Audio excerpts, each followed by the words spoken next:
Rádio França Internacional, emissões em língua portuguesa, são 18 horas em Paris e Maputo, 17 em Luanda, 16 em Bissau e São Tomé, 15 horas na cidade da Praia. Neide Ribeiro. O ex-presidente Nicolas Sarkozy foi hoje considerado culpado do financiamento ilegal na campanha de reeleição em 2012, 7 meses depois de também ter sido condenado por tráfico de influências. O advogado antigo chefe de Estado já disse que vai recorrer da sentença. Cabo Verde arrancou esta quinta-feira a campanha eleitoral para as presidenciais marcadas para 17 de outubro. Na corrida estão 7 candidatos. Estes são alguns dos temas que vamos desenvolver neste noticiário sob controle técnico de Mussalo Cheli. São Tomé, 102.8 FM. O ex-presidente francês Nicolas Sarkozy foi hoje considerado culpado de financiamento ilegal na campanha de reeleição em 2012, 7 meses depois de também ter sido condenado por tráfico de influências. Sarkozy negou ter sido responsável por qualquer irregularidade e o seu advogado já disse que vai recorrer da decisão. O processo de hoje envolve ainda outros 13 arguidos acusados de fraude ou cumplicidade. Guillaume Lambert, antigo diretor da campanha de Sarkozy, foi condenado a 3 anos e meio de prisão por cumplicidade de financiamento ilegal de campanha. Vítor Pereira, professor de História na Universidade de Pau, no sul de França, considera que estas sentenças revelam a dificuldade que tiveram os coarguidos em refutar as provas apresentadas.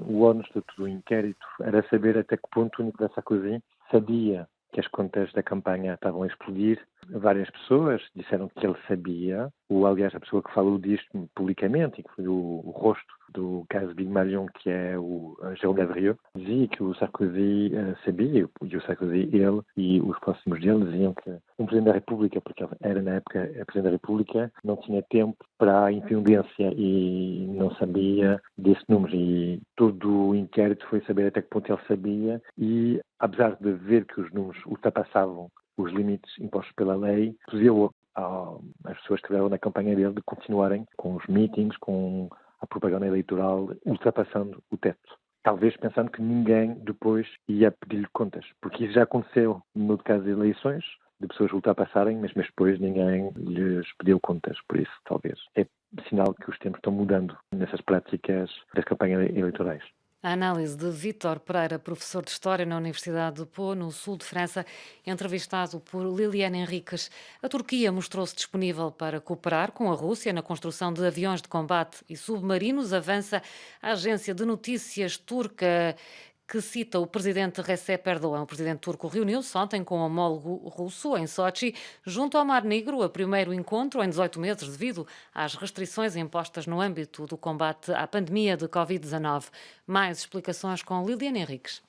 Conversamos sobre o que poderíamos fazer relativamente à construção de motores de aeronaves e caças. Outra área em que podemos atuar juntos é a construção de navios. Se Deus o permitir, podemos até tomar disposições comuns no que tange à construção de submarinos, declarou Erdogan aos jornalistas no voo presidencial que o levava de volta à Turquia. Para o chefe de Estado turco, está fora de questão voltar atrás no que diz respeito à compra de um segundo lote do sistema de defesa aérea russo S-400, os dois líderes tendo inclusivamente falado em formas de levar a cooperação militar turco-russa a um nível superior, acrescentou ainda Erdogan, isto numa altura em que o seu país é alvo de sanções de Washington desde o ano passado, precisamente por ter optado pela aquisição desse sistema.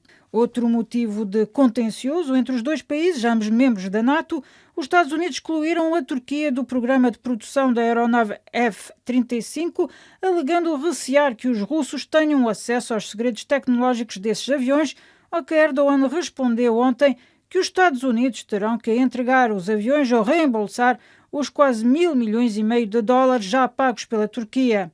Também em discussão ontem entre Putin e Erdogan esteve o projeto de construção de 2 centrais nucleares na Turquia com a cooperação da Rússia, a primeira devendo ser inaugurada em 2023 por ocasião da comemoração do centenário da República Turca.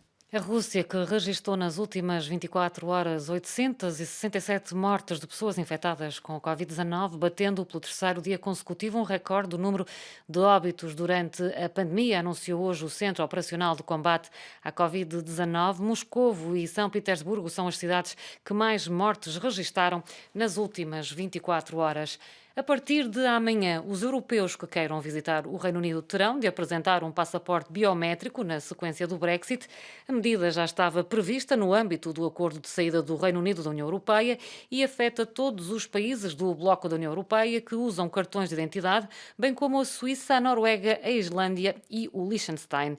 Uma exceção é aberta para os europeus ou familiares com estatuto de residência no país que vão poder continuar a usar cartões de identidade para viajar até pelo menos 31 de dezembro de 2025. Praia 99.3 FM. Em Cabo Verde, arrancou esta quinta-feira a campanha eleitoral para as presidenciais de 17 de outubro. Na corrida estão 7 candidatos. O relato do primeiro dia de campanha com Odair Santos, o nosso correspondente em Cabo Verde. A campanha eleitoral para as presidenciais de 17 de outubro arrancou às 0 horas com as ações dos 7 candidatos que concorrem ao Palácio do Platô escolherem os principais centros urbanos para os contactos com os eleitores, Mindelo e Cidade da Praia. O ex-chefe do governo Carlos Veiga, apoiado pelo MPD e o CID, já fez uma caminhada da Praia da Gamboa até o porto da Cidade da Praia, onde conversou com os pescadores. O ex-primeiro-ministro José Maria Neves, apoiado pelo PICV, é esperado esta tarde em São Vicente, onde tem agendado um comício no bairro de Monte Sossego. Os candidatos formados em Direito, Hélio Sanches e Casimiro de Pina, realizam atividades de campanha na Ilha de Santiago e os outros 3 candidatos, o médico Gilson Alves, o engenheiro naval Fernando Rocha e o professor Joaquim Monteiro, realizam contactos porta a porta em São Vicente. A presidente da Comissão Nacional de Eleições, Maria do Rosário Pereira Gonçalves, pede aos candidatos que os discursos sejam centrados nas propostas e nas ideias. Que o discurso seja um discurso também elevado e, sobretudo, centrado nas propostas e nas ideias, e que sejam discursos elucidativos para os eleitores que serão chamados a votar no dia 17. Ontem, 6 dos 7 candidatos presidenciais participaram do debate promovido pela rádio e televisão públicas. A Justiça dominou o primeiro embate. De Cabo Verde para a RFI, Odair Santos. Em Angola já começou o percurso com vista às eleições gerais de 2022, com a realização do registro oficioso que decorre em todo o país. No entanto, vários partidos estão a denunciar supostas irregularidades. Mais explicações com Avelino Miguel. Angola já iniciou o percurso com vista às eleições gerais de 2022, com a realização do registro eleitoral oficioso que decorre em todo o país.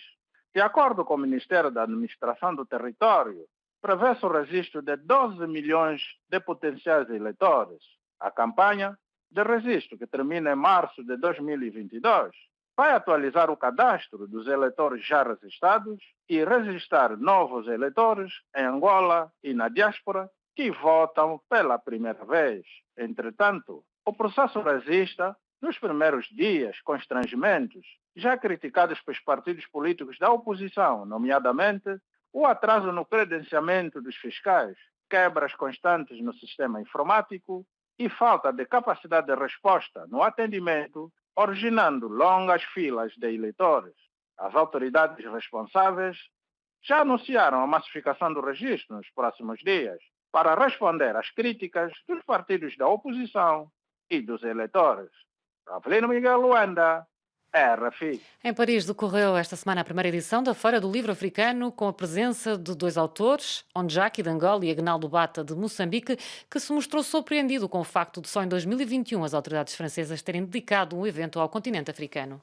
Surpreende-me, não cabia no meu entendimento como é que só em 2021 tínhamos uma primeira edição do livro dedicado somente à África, mas também percebo, se calhar nunca houve essa ideia de querer particularizar as literaturas.